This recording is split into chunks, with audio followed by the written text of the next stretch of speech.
Unit Resmob Satreskrim Polres Wajo berhasil menangkap pelaku pembunuhan Albert bin Markus Paga terhadap perempuan asal desa Bontodongga, Kecamatan Majualing, Kabupaten Wajo, Paramita Titania Angelika.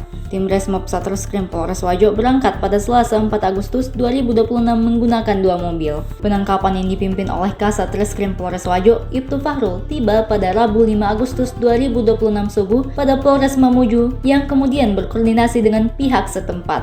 Dikatakan pelaku Albert ditangkap di rumah keluarganya di Dusun Mau, Desa Batuada, Kecamatan Kalumpang, Kabupaten Mamuju, Provinsi Sulawesi Barat pada Kamis 6 Agustus 2026 malam. Setelah ditangkap, pihak berwajib membawa pelaku ke Polresta Mamuju untuk diinterogasi. Usai rangkaian interogasi, pelaku akhirnya mengakui perbuatannya dan menunjukkan lokasi serta tempat korban dibuang. Jumat 7 Agustus 2026 pagi, tim akhirnya berangkat dari Mamuju ke Morowali, namun terlebih dahulu singgah di Polsek Malili, Polres Luwu Timur. Saat tim tiba di Polsek Malili, Polres Luwu Timur, pada Sabtu 8 Agustus 2026 subuh, tim segera mencari korban dibantu dengan Resmob Polres Malili serta Polres Morowali. Lokasi korban akhirnya ditemukan di sebuah jurang di Desa Kalono, Kecamatan Bungkut Timur, Kabupaten Morowali, Sulawesi Tengah pada Sabtu sore. Setelah kurang lebih 1 jam melakukan pencarian di jurang jalur Seba-Seba di kedalaman sekitar 50 meter, salah seorang personil akhirnya menemukan tengkorak korban yang terbungkus dalam hammock serta karung.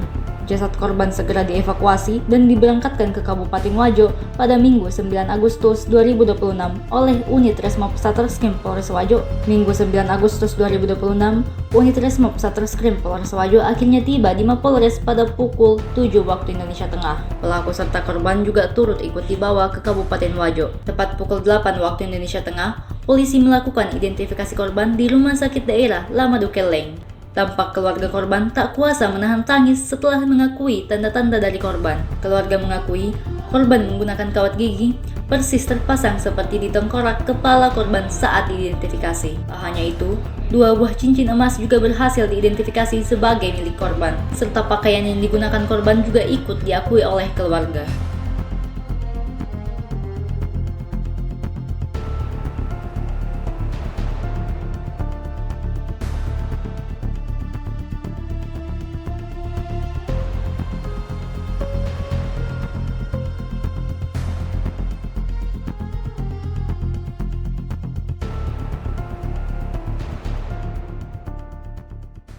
Download Tribun X sekarang, menghadirkan lokal menjadi Indonesia.